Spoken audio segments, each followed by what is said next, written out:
Like avid viewers of this channel might know, I've been using the Modri launcher exclusively for these past 1.5 years. And every single time someone asks me, Kasai, what is your favorite Minecraft launcher? I always say, the Modri one. The thing is though, I don't really know, because aside from Modri, CurseForge and Technic back in the day, I've never actually tried a Minecraft launcher. It is like saying Minecraft is your favorite game, even though you've never played any other game. So you just have nothing to compare it with. And that I want to change. Which is why today I'm starting the launcher test. A new series where in every single episode I'm gonna check out a different Minecraft launcher. I'm gonna try to test as many as possible. And at the end of this journey, I will be choosing a winner. My new favorite Minecraft launcher that I'm gonna use full time from that point forward. So, will I stick with Modri or am I gonna switch? We will find out. Now, if there is any Minecraft launcher you highly recommend and I should definitely cover in one of these tests, definitely let me know in the comments down below. And without any further ado, for this first episode, let's check out the launcher I've been using for these past 1.5 years, together with its direct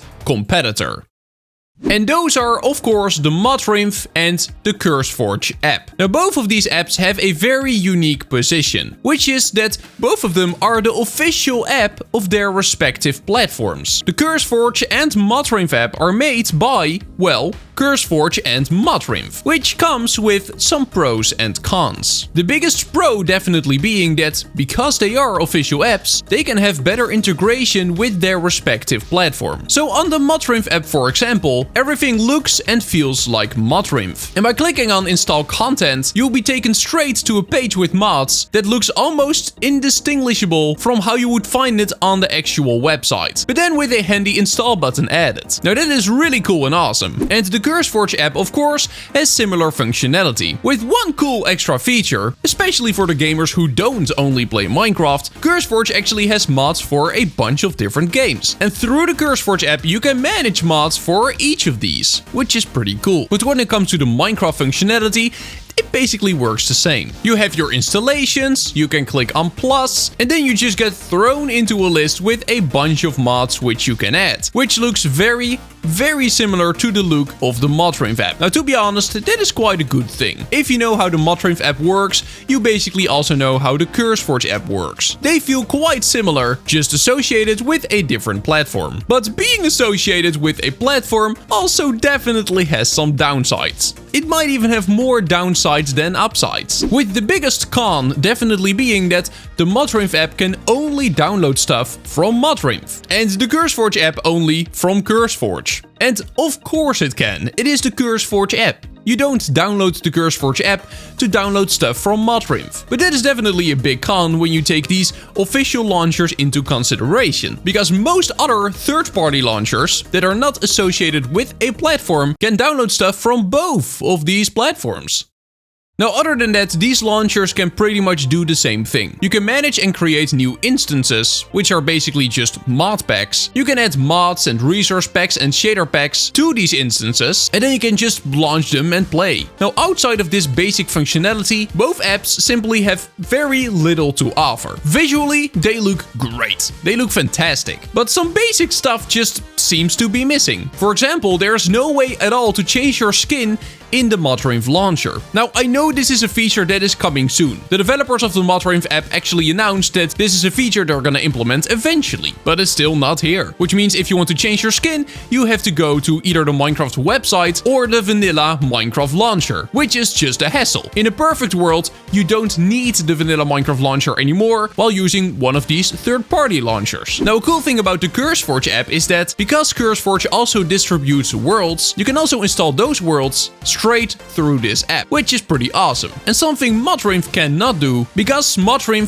for some reason, still doesn't give you the option to distribute worlds. Something that is to this day one of my biggest complaints about Modri. It would be so awesome if this website could also host worlds. Unfortunately, it cannot, and I really hope they will add it eventually. But it does already make the Modri app a whole lot less powerful. Now, another thing that Modri has and CurseForge doesn't is servers. Yes, on the CurseForge app, you can browse servers, but these are just servers from others, where you can copy the IP from and then join. It is like a server list. But on Modri, you can actually host a Minecraft server. Modri is also a server hosting company. Unfortunately though, even if you own a Modri server, you are not able to manage that server through the Modri app. Seems like such a no-brainer to implement. Now, this has personally never really been an issue for me, as I don't use Modri servers. But for those who do, it seems like such a cool feature to have. Straight on your launcher, no need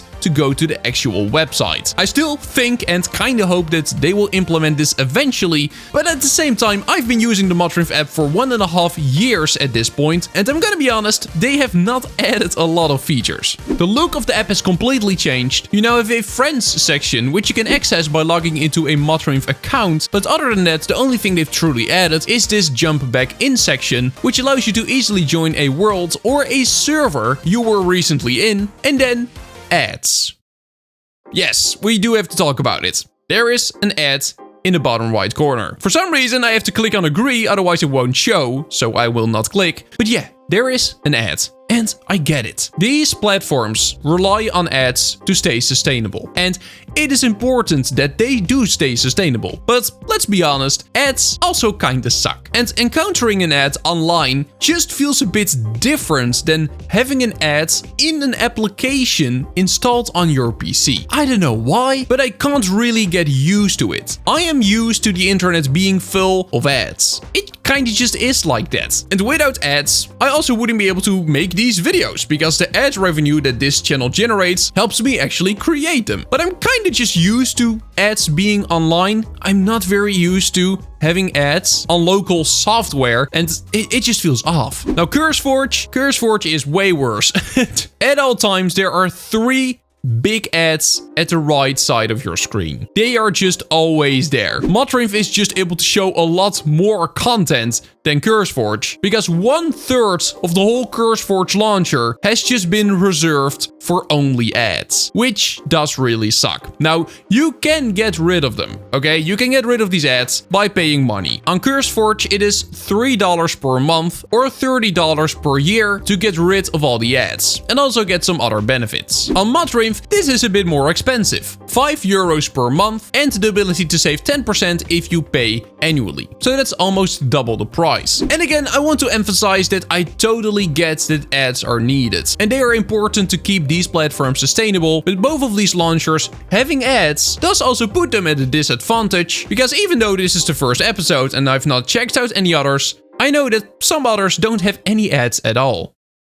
Okay, so that was a very broad look at the Modri and CurseForge app. They both have very similar functionality. They allow you to easily and cleanly download stuff from their respective platforms. And that is basically all they do. They don't have a lot of extra and unique features. They just do the basics. They will download the mod loaders for you, the right version of Java that you need, and then all the mods, manage your instances, and that is basically it. Now, there is nothing wrong with that. And of course, there's a reason I've been exclusively using the Modri launcher for these past 1.5 years. But when I see people in my comment section complain about the Modri app having so little features and not being able to do a lot of stuff that the majority of other launchers can, I for sure feel like I'm missing out a bit. So now I would like to know from you, what launchers should I test? Which ones should I check out? What are, in your opinion, the best Minecraft launchers available? To be clear, I'm not talking about clients, so no Lunar and Feather.